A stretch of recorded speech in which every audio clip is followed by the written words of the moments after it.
Union Minister of Information and Broadcasting, Mr. Anurag Thakur, is joining us over the phone. Very good evening to you, Minister. But this seems a clear attack on media as Information and Broadcasting Minister. How would you respond to the arrest of Republic Bangla journalists by the police in Bengal? It's very sad to see the law and order situation of West Bengal, where women are feeling unsafe, they are scared, they are humiliated, intimidated. All kind of stuff is happening when a woman is ruling the state as a chief minister. And above all, when the media person are trying to report, they are manhandled, they are stopped from reporting. Where is the freedom of press, freedom of speech in the state of West Bengal? This is a sorry state. I mean, very unfortunate. Because of these kind of incidents, the country gets a bad name. On the other hand, when the media persons are stopped, manhandled, this is very unfair. My request to the Honorable Chief Minister of West Bengal is, please tell your police authorities and your officials not to get into this kind of situation where it is right against the violation of the Constitution and against the rights of the press.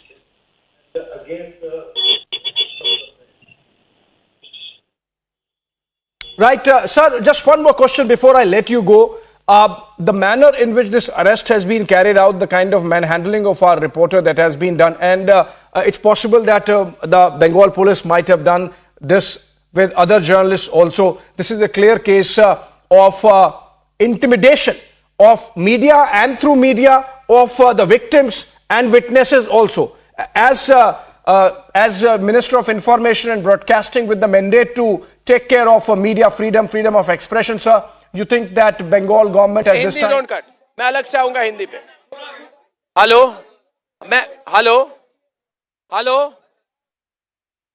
Anurag ji, मेरी आवाज आ रही है? The Honorable Chief Minister should... Anurag ji, आज मुझे आपकी आवाज आ रही है. जी अनुराग जी, मैं अर्नब गोस्वामी बोल रहा हूँ. मेरी आवाज आ रही है आपको? अनुराग जी, मुझे आपकी आवाज आ रही है.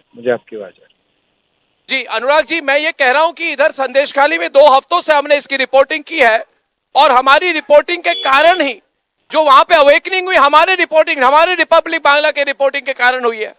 और आज अगर ऐसी स्थिति आ गई है कि रिपोर्टर को ही अरेस्ट कर दिया जाए कि आप उधर क्यों जा रहे हो और गलत केस उसके ऊपर उठाया जाए, तो हमें नहीं लगता, मुझे लगता है कि किसी न किसी से किसी तरह की इंटरवेंशन होनी चाहिए, शायद आपके मंत्रालय से भी. अगर रिपोर्टर्स को इस तरह से उठाया जाए अपने काम के लिए, और जिस तरह से उठाया गया, आप देख रहे हैं तस्वीरें इसको अनुराग जी, देश भर में गुस्सा है, तो इस पर क्या हो सकता है?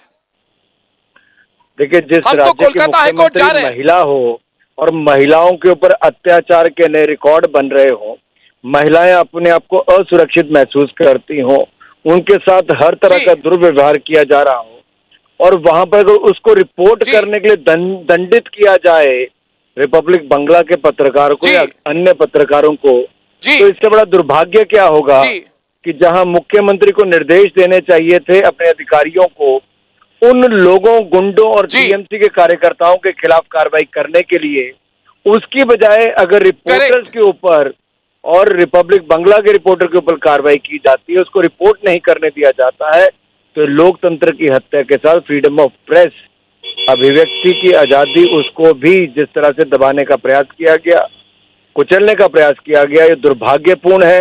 और ये पहली बार नहीं हुआ जी, ऐसा बार बार करके ये संविधान की धज्जियां भी उड़ा रहे हैं, और जो आपके अधिकार हैं, जो मीडिया को एक रिपोर्ट, जो सच्चाई देश के सामने लाने का, कि किस तरह से महिलाएं अपने आप को असुरक्षित महसूस कर रही हैं संदेशखाली में, उसको दबाने का प्रयास जो ममता बनर्जी जी की सरकार करे, दुर्भाग्यपूर्ण है.